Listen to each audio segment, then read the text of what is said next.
అన్నవరం నూజివీడు మండలం 2011లో మేము నలుగురం కలిసి ఈ భూమి కొన్నాం. 50 లక్షలకు కొన్నాం. మా పార్ట్నర్ ఒకతను 8 ఎకరాలు సాంబయ్య గారికి అమ్మేశానని ఆయన పేరున రసీదు రాసిచ్చాడు. రసీదు రాసిచ్చిన తర్వాత ఆయన మమ్మల్ని వదిలేశాడు. ఆయన డబ్బులు ఆయన ఈయన దగ్గర దెబ్బేశాడు. దెబ్బేసి నా దగ్గర డబ్బులు దెబ్బేసి వీళ్ళందరూ ఒకటైపోయి నా మీద ఇంజక్షన్ ఆర్డర్ తెచ్చారు. ఇంజక్షన్ ఆర్డర్ వెకెట్ చేసింది కోర్టు. పోలీస్ కేసు పెట్టారు. వీళ్ళేమో చెట్లన్నీ నరికేశారు. నా మీద మాత్రం పోలీస్ కేసు పెట్టారు వీళ్ళు. ఇప్పుడు ఆయన మొత్తం నాది అంటున్నారండి. ఇది మొత్తం ఏది 20 ఎకరాలు నాది, నా దగ్గర కాగితాలు ఉన్నాయి, నేను ఎవరికి అమ్మలేదు అంటున్నారు. దీంట్లో అతనికి 8 ఎకరాలకి 8 ఎకరాలకి అర్హత అండి. అతనికి కాగితాలు మేము అందరం కలిసి రాపిచ్చాం. అతను మమ్మల్ని మోసం చేసి కోర్టుకు వెళ్ళి మా మీద ఇంజక్షన్ ఆర్డర్ తెచ్చాడు. ఇంజక్షన్ ఆర్డర్ వికెట్ అయింది కోర్టులో నుంచి.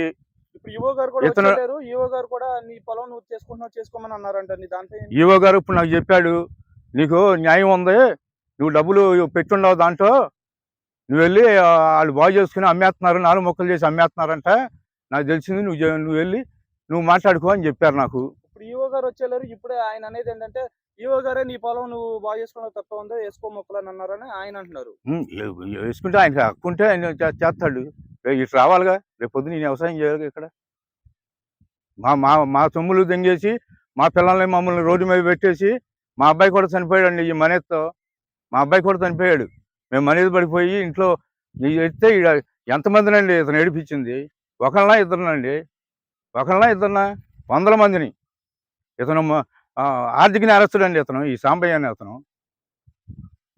ఇప్పుడు ఆయన పని చేసుకునేటప్పుడు మేము ఎన్నో కాగితాలు పెట్టాం, ఎన్నోసార్లు చెప్పాం, నీకు ఇస్తానా అని చెప్పినవాడు ఇంటికి వెళ్తే మమ్మల్ని దెంగమన్నాడు.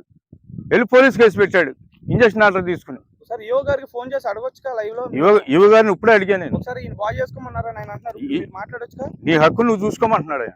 ఒకసారి మీరు అంటే ఆ మాట మేము కూడా వింటాం కదా, ఒకసారి స్పీకర్ ఆన్ చేసి మాట్లాడు. నేను మాట్లాడానండి ఈవో గారితో. ఈవో గారే బాగు చేసుకోమన్నారని ఆయన అంటున్నారు. ఇప్పుడు మా దగ్గర వాయిస్ ఇచ్చారు. అసలు ఈ భూమి అమ్మటానికి ఈయన హక్కు లేదండి. భూమి అట్టమ్మాడండి ఈయన. నీ భూమి నువ్వు బాగు చేసుకోవడంలో తప్పలేదండి. ఈ భూమి అమ్మాడా? ఇది కాటా ఎవరో సాంబయ్య కట్టాడు. ఈ కాటా సాంబయ్యదా? కాటా కట్టచ్చా? రూల్స్ ప్రకారం అతనికి 2014 రసీదు వచ్చింది. 2014 రసీదు ఎట్టొచ్చింది అతనికి?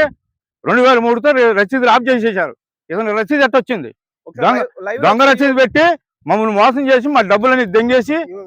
ఈవో గారికి ఒకసారి ఫోన్ చేయండి సార్. అంటే ఇప్పుడు సాంబయ్య గారు ఇప్పుడే ఈవో గారు వచ్చేళ్ళారు, మిషన్లు కూడా చూసారు, బాగు చేసుకుంటా అని అంటున్నారు. ఆయన బాగు చేసుకోమనండి.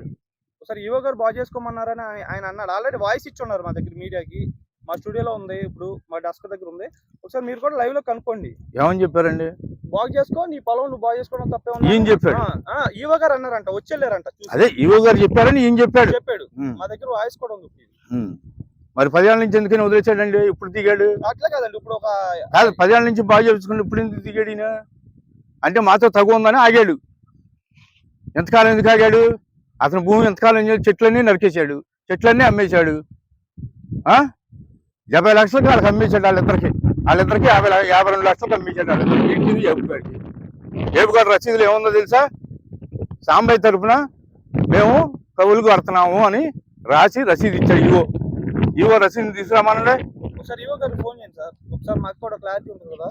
ఈవో గారే బాగు చేసుకోమన్నారని ఆయన అంటున్నారు. మీ వాదన ఏంటనేది అసలు అమ్మాడో లేదో కనుక్కోండి ఆయన్ని.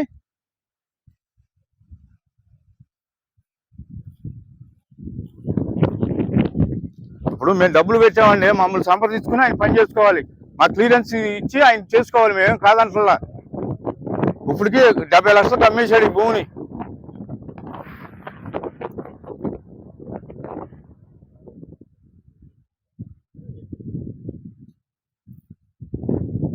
అది మాకు అప్పచెప్పు బాబాయ్, మేము ఇదై ఉన్నాము, దెబ్బతిని ఉన్నాము. దీంట్లో దిగి మేము దెబ్బతిన్నామండి. దాదాపు 1 కోటి రూపాయలు భూమి అమ్మేశాం దీంట్లో దిగినాక.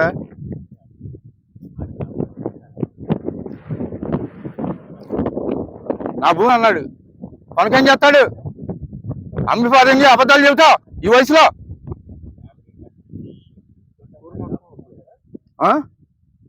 ఊరంతా కోడేకి వస్తుంది అమ్మాడని. నువ్వు ఆ తెలియని ఎరుపుగులు చెబుతావేంటి? చెప్తా. ఎట్ట కొంటారు? నువ్వు అమ్మావు కాబట్టి కొన్నారు.